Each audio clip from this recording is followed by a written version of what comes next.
ಎಲ್ರಿಗೂ ನಮಸ್ಕಾರ. Welcome to my channel. ಸ್ನೇಹಿತರೆ, ಇವತ್ತು ನನಗೆ ಅರ್ಧ ಕೆಜಿದು ಚಾಕ್ಲೇಟ್ ಫ್ಲೇವರ್ ಕೇಕ್ನ ಆರ್ಡರ್ ಬಂದಿದೆ.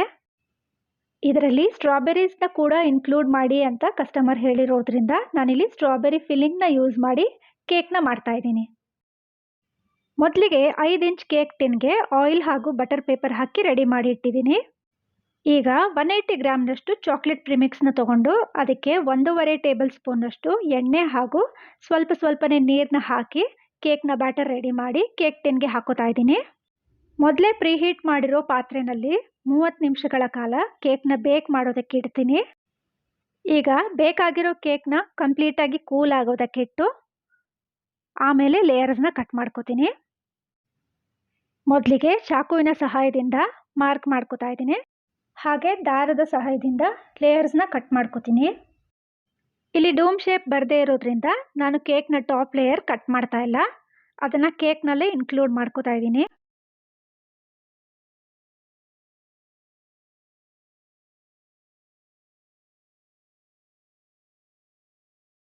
ಸ್ಟ್ರಾಬೆರಿ ಫಿಲ್ಲಿಂಗ್ನ ಮಾಡ್ಕೊಳ್ಳೋದಕ್ಕೆ ನಾನಿಲ್ಲಿ 1 ಕಪ್ನಷ್ಟು ಸ್ಟ್ರಾಬೆರೀಸ್ನ ಸಣ್ಣದಾಗಿ ಚಾಪ್ ಮಾಡ್ಕೊಂಡಿದ್ದೀನಿ. ಇದಕ್ಕೆ 2 ಸ್ಪೂನಷ್ಟು ಸಕ್ಕರೆನ ಹಾಕೋತೀನಿ. ಇದರಲ್ಲಿ ನಾವು ನೀರು ಹಾಕೋ ಅವಶ್ಯಕತೆ ಇಲ್ಲ, ಸ್ಟ್ರಾಬೆರೀಸ್ ತಾನಾಗೆ ನೀರು ಬಿಡತ್ತೆ. ಈಗ ಮತ್ತೊಂದು ಸ್ಪೂನಷ್ಟು ಸಕ್ಕರೆನ ಹಾಕಿ ಚೆನ್ನಾಗಿ ಫ್ರೈ ಮಾಡ್ತೀನಿ. ಇದಕ್ಕೆ 1 ಸ್ಪೂನಷ್ಟು ಲೆಮನ್ ಅಥವಾ ವಿನಿಗರ್ನ ಹಾಕ್ಕೊಂಡ್ರೆ ನಾವು 1 ವಾರದವರೆಗೂ ಸ್ಟೋರ್ ಮಾಡ್ಬೋದು. ನಾನಿಲ್ಲಿ ಲೆಮನ್ ಜ್ಯೂಸ್ ಏನೂ ಹಾಕ್ತಾ ಇಲ್ಲ, ಯಾಕೆಂದರೆ ನಾನು ಇದನ್ನು ಡೈರೆಕ್ಟಾಗಿ ಕೇಕ್ನಲ್ಲಿ ಯೂಸ್ ಮಾಡ್ತೀನಿ. ಈಗ ಇದನ್ನು ತಣ್ಣಗಾಗೋದಕ್ಕೆ ಇಟ್ಟು ಕೂಲ್ ಆದಮೇಲೆ ಕೇಕ್ನ ಫಿಲ್ಲಿಂಗ್ಸ್ನಲ್ಲಿ ಯೂಸ್ ಮಾಡ್ಬೋದು. ವಿಪ್ಪಿಂಗ್ ಕ್ರೀಮ್ನ ಬೀಟ್ ಮಾಡ್ಕೊಳ್ಳೋದಕ್ಕೆ ನಾನಿಲ್ಲಿ 3/4 ಕಪ್ನಷ್ಟು ಕ್ರೀಮ್ನ ತೊಗೊಂಡಿದ್ದೀನಿ. ಇದನ್ನು ಸ್ಟಿಫ್ ಪೀಕ್ಸ್ ಬರೋ ಹಾಗೆ ಬೀಟ್ ಮಾಡ್ಕೋತೀನಿ. ನಾನಿಲ್ಲಿ 2 ನಿಮಿಷದವರೆಗೂ ಲೋ ಸ್ಪೀಡ್ನಲ್ಲಿ ಬೀಟ್ ಮಾಡ್ಕೊಂಡಿದ್ದೀನಿ.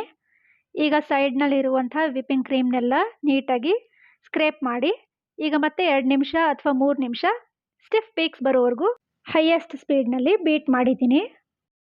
ಈಗ ಕೇಕ್ನ ಅಸೆಂಬಲ್ ಮಾಡೋದಕ್ಕೆ ನಾನಿಲ್ಲಿ 8 ಇಂಚಿಂದು ಕೇಕ್ ಬೋರ್ಡ್ನ ತೊಗೊಂಡಿದ್ದೀನಿ.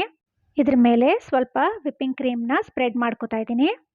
ಈಗ ಕೇಕ್ ಸ್ಪಾಂಜ್ನ ಫಸ್ಟ್ ಲೇಯರ್ನ ಇಟ್ಟು ಶುಗರ್ ಸಿರಪಿಂದ ಮಾಯಿಸ್ಟ್ ಮಾಡಿ ವಿಪ್ಪಿಂಗ್ ಕ್ರೀಮ್ನ ಸ್ಪ್ರೆಡ್ ಮಾಡ್ತೀನಿ.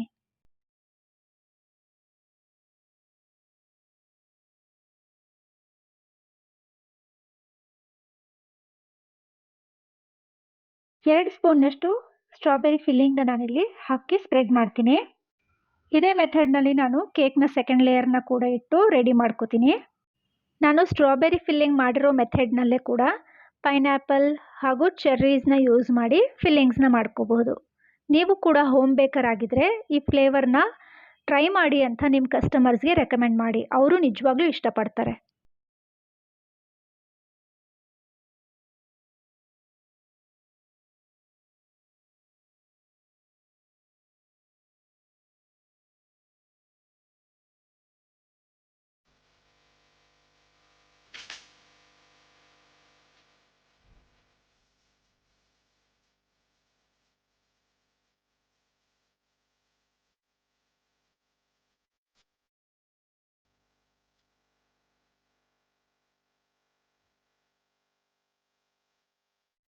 ಈಗ ಕೇಕ್ ಸ್ಪಾಂಜ್ನ ಥರ್ಡ್ ಲೇಯರ್ನ ಇಟ್ಟು ಶುಗರ್ ಸಿರಪಿಂದ ಮಾಯಿಸ್ಟ್ ಮಾಡಿ ವಿಪ್ಪಿಂಗ್ ಕ್ರೀಮ್ ಹಚ್ಚಿ ಕ್ರಮ್ ಕೋಟ್ ಮಾಡ್ಕೋತೀನಿ.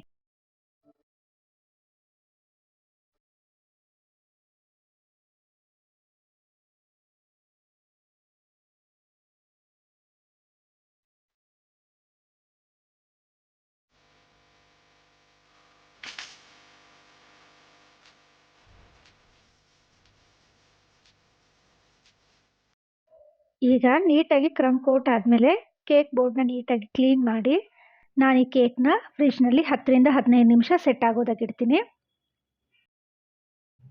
ಈಗ 15 ನಿಮಿಷ ಆದಮೇಲೆ ಫ್ರಿಜ್ನಿಂದ ಕೇಕ್ನ ಆಚೆ ತೆಗೆದು ಫೈನಲೈಸಿಂಗ್ ಮಾಡ್ಕೋತೀನಿ. ನಾವು ಫ್ರಿಜ್ನಲ್ಲಿ ಕೇಕ್ನ ಇಟ್ಟಾಗ್ಲೇ ವಿಪ್ಪಿಂಗ್ ಕ್ರೀಮ್ ಮಾಡ್ಕೊಂಡಿರೋ ಬೌಲ್ನ ಕೂಡ ಫ್ರಿಜ್ನಲ್ಲಿ ಇಟ್ಬಿಡಬೇಕು, ಇಲ್ಲ ಅಂದರೆ ಅದು ಬಬಲ್ಸ್ ಫಾರ್ಮ್ ಆಗುತ್ತೆ. ಆವಾಗ ನಾವು ಫೈನಲೈಸಿಂಗ್ ಮಾಡುವಾಗ ಫಿನಿಶಿಂಗ್ ನೀಟಾಗಿ ಬರೋದಿಲ್ಲ, ಬಬಲ್ಸ್ ಕಾಣಿಸ್ತಾ ಇರುತ್ತೆ. ಅದಕ್ಕೆ ವಿಪ್ಪಿಂಗ್ ಕ್ರೀಮ್ನ ವಿಪ್ ಮಾಡ್ಕೊಂಡಿರುವಂಥ ಬೌಲ್ಗೆ ಒಂದು ಲಿಡ್ ಕ್ಲೋಸ್ ಮಾಡಿ ಫ್ರಿಜ್ನಲ್ಲಿಟ್ಟರೆ ಅದು ಸಾಫ್ಟಾಗಿ ಇರುತ್ತೆ.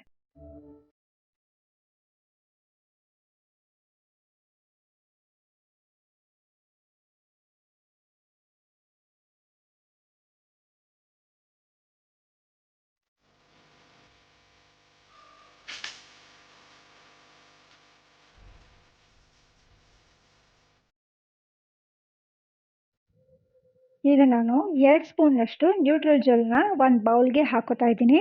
ಇದಕ್ಕೆ 2 ಡ್ರಾಪ್ನಷ್ಟು ರೆಡ್ ಜೆಲ್ ಕಲರ್ನ ಹಾಕೋತೀನಿ. ಇದನ್ನು ಚೆನ್ನಾಗಿ ಮಿಕ್ಸ್ ಮಾಡ್ಕೋಬೇಕು. ಇದಕ್ಕೀಗ 1 ಸ್ಪೂನ್ನಷ್ಟು ಶುಗರ್ ಸಿರಪ್ನ ಹಾಕಿ ಚೆನ್ನಾಗಿ ಮಿಕ್ಸ್ ಮಾಡ್ಕೋತೀನಿ. ಈಗ ಕೇಕ್ ಮೇಲೆ ಇದನ್ನು ಹಾಕಿ ಒಂದು ಪ್ಯಾಲೆಟ್ ನೈಫಿಂದ ನೀಟಾಗಿ ಸ್ಪ್ರೆಡ್ ಮಾಡ್ಕೋಬೇಕು.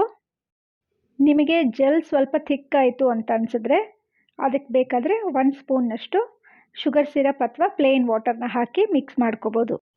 ಇದನ್ನು ಮಾಡುವಾಗ ಕೇಕ್ ಕೋಲ್ಡ್ ಆಗಿರಬಾರ್ದು. ಹಾಗೇನಾದರೂ ಕೋಲ್ಡ್ ಇದ್ದರೆ ಜೆಲ್ ಸೆಟ್ ಆಗಿಬಿಡುತ್ತೆ ಹಾಗೂ ನೀಟಾಗಿ ಸ್ಪ್ರೆಡ್ ಆಗೋದಿಲ್ಲ. ಅದಕ್ಕೆ ಕೇಕ್ನ ಫೈನಲೈಸಿಂಗ್ ಆದ ಸ್ವಲ್ಪ ಹೊತ್ತಾದಮೇಲೆ ಜೆಲ್ನ ಹಾಕೋಬೇಕು. ಈಗ ನಾನು ಪ್ಯಾಲೆಟ್ ನೈಫ್ನ ಸಹಾಯದಿಂದ ನ್ಯೂಟ್ರಿಜೆಲ್ನ ಕೇಕ್ನ ಸುತ್ತಲೂ ನೀಟಾಗಿ ಸ್ಪ್ರೆಡ್ ಮಾಡ್ಕೋತೀನಿ.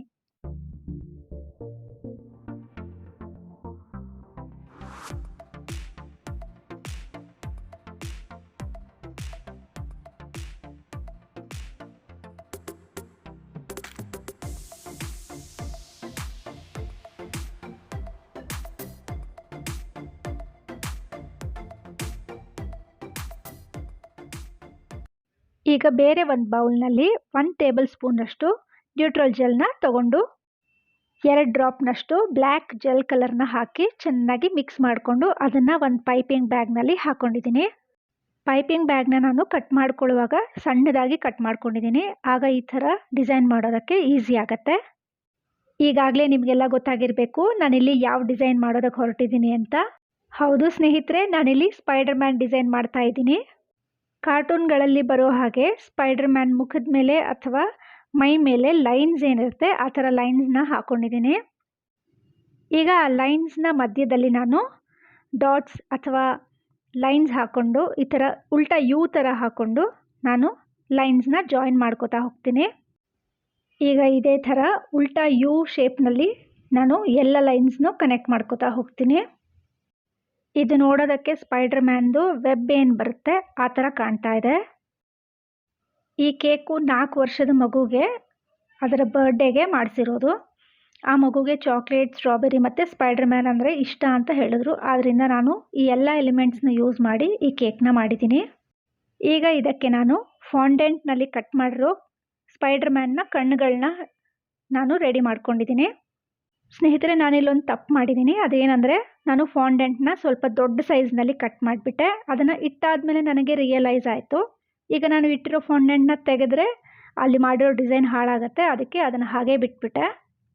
ನೀವು ಇದೇ ಥರ ಮಿಸ್ಟೇಕ್ ಮಾಡಬೇಡಿ. ಮೊದಲು ಸೈಜ್ನ ನೋಡಿ ಆಮೇಲೆ ರೆಡಿ ಮಾಡ್ಕೊಳ್ಳಿ. ಮಗುವಿನ ಏಜ್ ಮತ್ತು ಹೆಸರನ್ನು ಫಾಂಡೆಂಟ್ ಸ್ಟ್ರಿಪ್ ಮೇಲೆ ಬರೆದು ರೆಡಿ ಮಾಡಿದ್ದೀನಿ. ಸ್ನೇಹಿತರೆ, ಈ ವಿಡಿಯೋ ನಿಮ್ಗೆ ಇಷ್ಟ ಆದರೆ ದಯವಿಟ್ಟು ಒಂದು ಲೈಕ್ ಮಾಡಿ ಹಾಗೂ ಸಬ್ಸ್ಕ್ರೈಬ್ ಆಗದೆ ನೋಡ್ತಿದ್ರೆ ಸಬ್ಸ್ಕ್ರೈಬ್ ಆಗಿ ಹಾಗೂ ಬೆಲ್ ಐಕಾನ್ನ ಕ್ಲಿಕ್ ಮಾಡಿ ನನ್ನ ಚಾನಲ್ನ ಸಪೋರ್ಟ್ ಮಾಡಿ.